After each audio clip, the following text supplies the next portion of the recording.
திண்டுக்கல் மலைக்கோட்டை அடிவார பத்ரகாளியம்மன் திருக்கோவிலில் சித்திரை திருவிழாவை முன்னிட்டு நடைபெற்ற முளைப்பாரி ஊர்வலத்தில் ஏராளமான பெண்கள் கலந்து கொண்டனர்.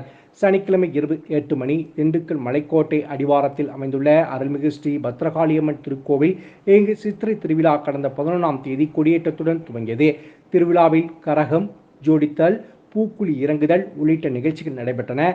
இந்த நிலையில் சனிக்கிழமை இரவு கோவிலில் அம்மன் கரகம் மற்றும் முளைப்பாரி ஊர்வலம் மின்தேர் பவனி உடன் கோவிலில் இருந்து புறப்பட்டது. இதில் நூற்றுக்கணக்கான பெண்கள் முளைப்பாரி ஊர்வலத்தில் கலந்து கொண்டனர். இந்த முளைப்பாரி ஊர்வலமானது நகரின் 4வது வீதியில் வழியாக நடைபெற்றது. பின்னர் முளைப்பாரி கோவில் அருகே உள்ள கோட்டை குளத்தில் சென்றடைந்தது. தொடர்ந்து கோவிலில் அம்மனுக்கு சிறப்பு அபிஷேகம் நடைபெற்றது. இதில் ஏராளமான பக்தர்கள் கலந்து கொண்டனர். ஊர்வலத்தின் போது பத்ரகாளி அம்மன் மற்றும் கருப்புசாமி வேடமணிந்து பக்தர்கள் ஆடிப்பாடி பரவசத்துடன் சென்றனர்.